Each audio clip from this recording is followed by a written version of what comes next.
Welcome to the No More Mondays podcast, the show that inspires confident professionals by interviewing people who actually enjoy what they do for work.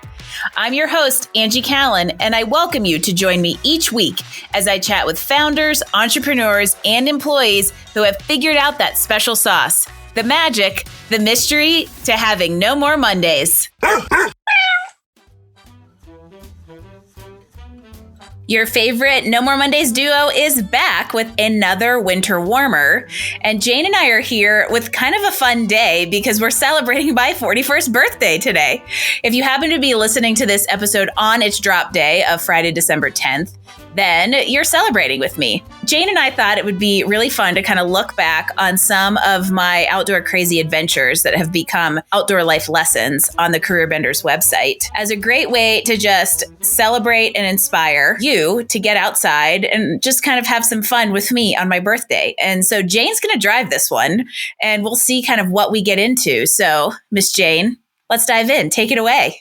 Well, first of all, happy birthday. Thank you. That, so we get that recorded. And then, sorry, I don't have like bell ringing or birthday streamers or anything, but you can pretend that that's happening right now. I can envision. And this is kind of fun because last year when I turned 40, we did this whole like 40 for 40 campaign to get 40 Google reviews by the end of the year for my birthday. And we actually got 39, which was hilarious. Awesome. And I thought this would be just a fun way to almost like give back and inspire on my birthday. And just a little teaser, we also have a brand new product dropping today as my little gift to everybody. We have a career DIY, kind of all-in-one do-it-yourself career product coming out today, kind of my giving back and my gift to everybody on my birthday. So check out careerbenders.com if you want a little bit more info about that. Ooh, that's exciting. Can't wait to We're always see trying that. to do new stuff over here, much to Meredith and Jim's chagrin. If you've listened to No More Mondays and you've heard Angie talk, certainly getting outside and being outside and experiencing nature is a huge part, not only your personal mission, but your professional mission and blending those together. It would be really fun to share what the genesis and your idea of that, bringing those to outdoor life lessons, bringing those to the world. What was your initial idea? Sure. And outdoor life lessons, as it's actually called, is a little bit of a newer kind of specific way for us to do these little kind of snapshots as we're outside adventuring. And Jim, my husband, is a big reason to thank for it. And we'll get into that in a minute. But I've since I started Career Benders, have always had this perspective of kind of like the well-rounded kind of life. And if you go back just a little in my history, me moving to Colorado from Boston was a huge aspect of my kind of like life and career trajectory. And moving to Colorado is what then just a few years later ended up kind of being the impetus of changing out of engineering. And it ended up being kind of the first domino in a series of great dominoes that lined up. And what I realized through living here is how critical kind of outdoor life is to my personal health, and also just how good it can be for us in this very over-distracted, technologically driven world, how great the outdoors can be to our health and well-being and our ability to disconnect in order to tune in and all of those kinds of things. So this was, I had a video on the first generation of Career Benders website that was about getting outside to find peace in order to kind of explore goals and clarity. And that really set the stage for this perspective, weaving in and out of everything we do. I love that has been such an intention from your perspective and how that evolved for your intention. So back when you were an engineer, was that still a part of your day-to-day existence? It was, but I don't think it was as intentional. A lot of this is Jim's fault. So Jim is an adventurer. He's more of the adrenaline junkie between the two of us for sure. And he has really kind of enabled and encouraged me to explore that kind of like mountain girl aspect of my life that was always there. I think I would have probably stuck to more kind of mainstream, like skiing and hiking things versus like backpacking at 12,000 feet and whitewater paddleboarding and some of the kind of really more adventurous things that we do. But it is such a big part of our lives together. And I think that it's something that just kind of like bleeds into all aspects as well. But I also think it's very much a part of me that I don't necessarily know that I really would have clicked with and explored in as big of a way if I hadn't come to Colorado and Jim hadn't really brought that out in me. Fascinating. So actually physically changing your space really helped generate that for you. Yes. And when I lived on the East Coast, particularly Boston, that's when I got into the outdoor stuff. I started skiing and going to Maine or Vermont and hiking a little bit and kind of getting into the outdoors, but it's just so accessible here in Colorado and accessible on a different level. And this was a place that just connected with me. And I think the place that you're in can be a really big positive or sometimes negative impact on kind of just where you want in life. So for me, it was really kind of aligning where I lived with how I wanted to live. How did you go from just doing the things that both of you love to do outside and going adventuring and then connecting that into, wow, there can be a lesson here? Well, the first thing I'll say is that this was not a tearless, painless process. When you have a husband who wants to push your physical abilities and even just your mental kind of like boundaries around some stuff, it definitely gets interesting. There's a whole, I was having this conversation with somebody the other day about how like your spouse should never teach you how to ski. And Jim did not teach me how to ski, but he taught me other things that's just like, I don't know if I should be doing this with my significant other. But it's funny that he comes into this so much because he was the impetus for the very first Outdoor Life Lessons video. So we were standing in a stream. I was standing in a stream and I think it was winter time and we were fishing. And he says to me, he goes, hey, and I turned around and looked at him and he's holding his phone up in front of me and he goes, talk. And I'm like, what do you want me to talk about? And I don't know why, went off on this tangent about how fishing and job searching are the two things in life where insanity will actually get you a different result. Cast, apply, and eventually something will bite. And that kind of kicked off what became Outdoor Life Lessons because people loved the anecdote of what you can learn while you're doing something, what you can learn professionally when you're doing something that has nothing to do with work. I love that. Him just pointing a camera, turning on, and you see the red recording light, like, oh, go. And I'm really good at Angie talk on this subject. The Angie talk, it's like a little deer in the headlights. And I'm like, okay, I guess this is just where I'm going to go with it. And it worked. Well, clearly it did because they're very popular and it's just such a fun way of delivering interesting information in a different way. Going from the job searching is like fishing, then the next one that really has a nice connection to that is the Eat the Frog video. So tell me about that one. Well, and Eat the Frog is a book by Brian Tracy that I've loved for years, even before I was in this line of work. And it's really about being efficient and productive with your time and doing the things on your to-do list that are kind of looming and you don't want to do. And for many people, that's job searching, just having to motivate, or like at the beginning of the year where it's like, I'm going to go to the gym this year. Going to the gym the first time is the hardest thing. And that's what Brian Tracy considers eating a frog. It's doing that big, hairy thing on your to-do list that's really easy to put off. However, if you do, it will make a really big difference. And the video that I talk about this on is me at the top of Highlands Bowl. And Highlands Bowl is a pretty hefty hike to double black extreme kind of inbounds, but feels like outbound skiing experience at Aspen Highlands.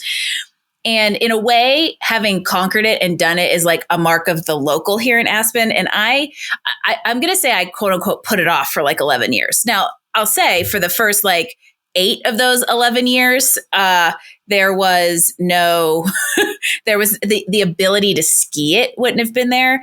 And then I started going to CrossFit, which I think is another video that plays into this whole little grouping.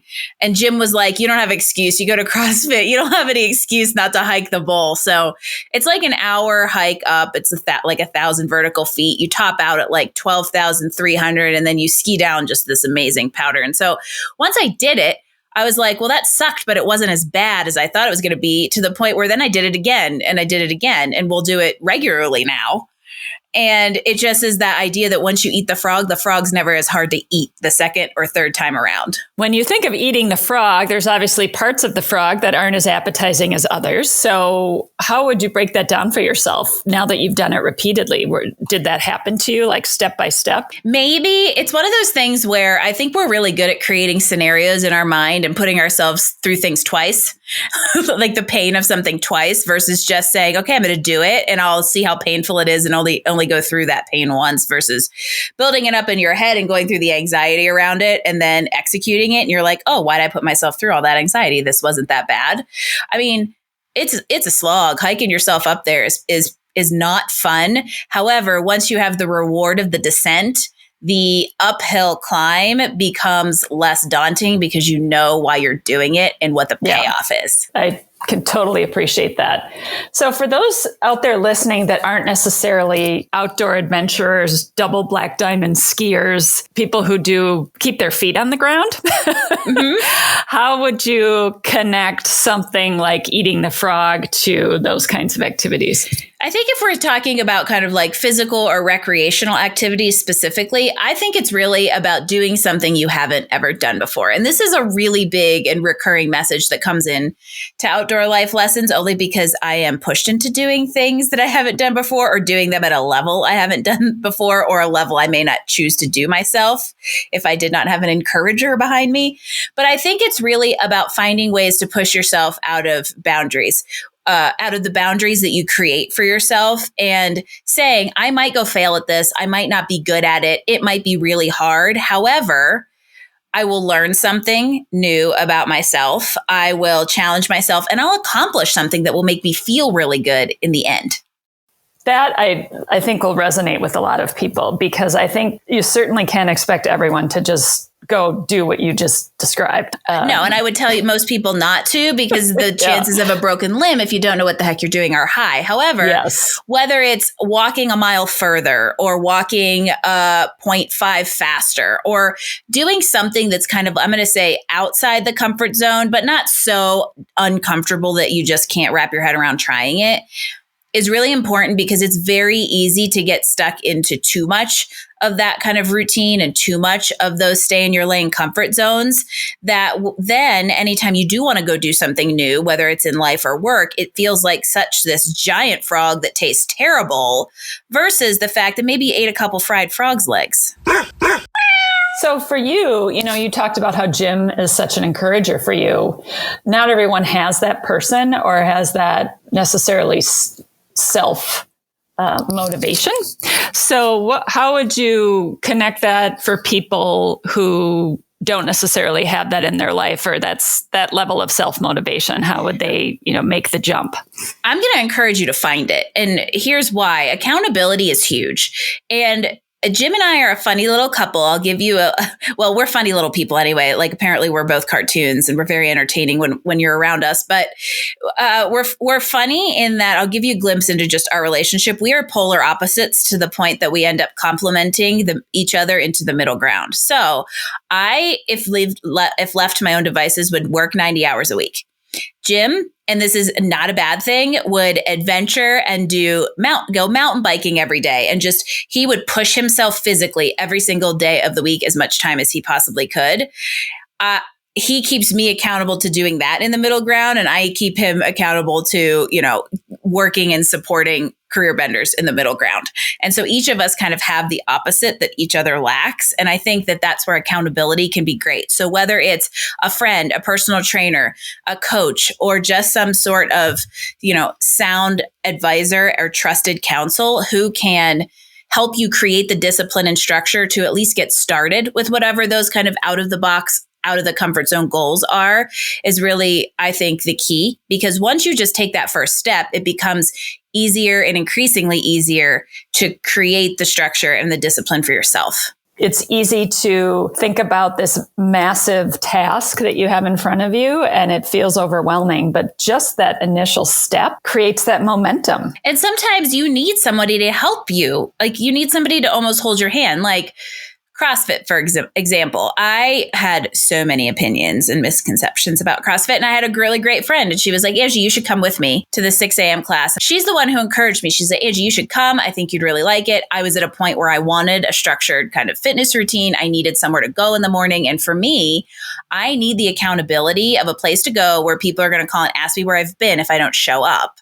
And that it provided it for me. So even I kind of have external factors keeping me accountable to things that I personally want to do, but won't if not given that discipline by an external force. The discipline and external force, I think, are really important factors there. And however that works for you, find a way to do that for yourself. And the other point that you just made is you realize that about yourself. You just took the words out of my mouth. I was like, some of it is putting your ego aside and knowing what you're good at and what you're not good at and where you need help in order to be the person that you want to be to achieve the goals you want to achieve.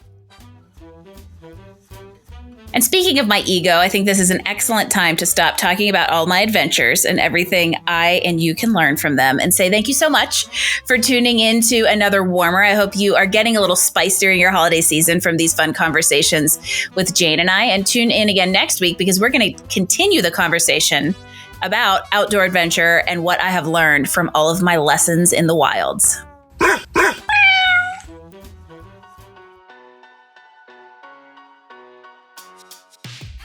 Thanks for listening to this episode of No More Mondays. We hoped you grabbed some great insights to help you improve your professional satisfaction.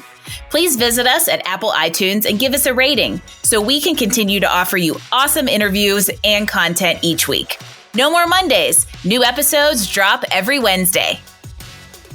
No More Mondays is brought to you by Career Benders, Inc. in partnership with executive producer Jane Durkee. For more information about career coaching, resume writing, personal branding, recruiting, and entrepreneurship coaching services, visit our website at careerbenders.com. That's careerbenders, B as in boy, S as in Sam.com. This is your host, Angie Callen, signing off. Until next week when we chat with another inspired, confident professional.